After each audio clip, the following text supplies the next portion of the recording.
Heart attacks ఈ మధ్య ఎక్కడ చూసినా ఈ కేసులే ఎదురవుతున్నాయి. ఏజ్తో సంబంధం లేకుండా పెద్ద చిన్న వాళ్ళన తేడా లేకుండా బాగా విపరీతంగా పెరిగిపోతున్నాయి. ఈ మధ్య మా బంధువులలో కూడా ఇద్దరికి ఇలానే జరిగింది. ఇదే విషయం మా గ్రూప్స్లో డాక్టర్స్ మధ్యలో డిస్కషన్ జరుగుతున్నప్పుడు ఒక చిన్న పాయింట్ నన్ను విపరీతంగా ఆకర్షించింది. అది మీతో షేర్ చేసుకోవాలనిపించింది.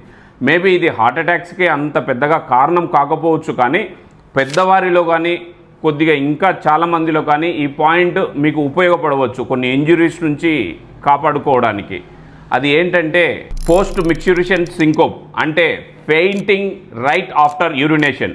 ఎవరైనా యూరిన్ పాస్ చేయడానికి వెళ్ళినప్పుడు ఫాస్ట్గా యూరినేట్ చేస్తున్నప్పుడు సడన్గా బ్లడ్ ప్రెషర్ డ్రాప్ అవ్వడము, హార్ట్ రేట్ డ్రాప్ అవ్వడం వల్ల మూర్చొచ్చి పడిపోవచ్చు.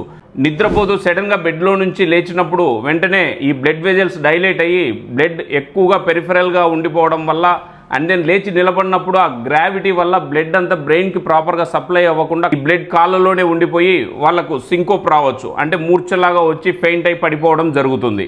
ఇది జనరల్గా ఎందుకు జరుగుతుంది అంటే ఎక్కువగా ఆల్కహాల్ తీసుకోవడం వల్ల జరగవచ్చు, లేదంటే late nights or early morning hours డీప్గా స్లీప్లో ఉండడం వల్ల ఆ టైంలో జరిగే అవకాశం ఉంటుంది.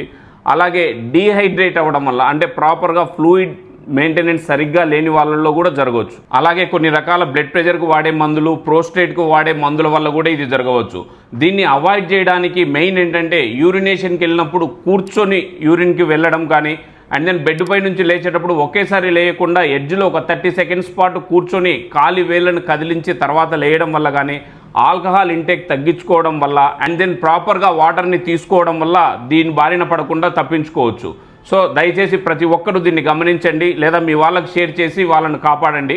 ఇంజురీస్ బారిన పడకుండా చూసుకోండి. ఈ విషయానికి సంబంధించి మీకు ఏమైనా ఆయుర్వేద సలహాలు కానీ, లేదంటే ఆయుర్వేద మందులు కానీ అవసరం అనుకుంటే ఇక్కడ మా హాస్పిటల్లో మమ్మల్ని సంప్రదించండి, లేదా పైనున్న నంబర్కి ఒకసారి కాల్ చేయండి. Thank you.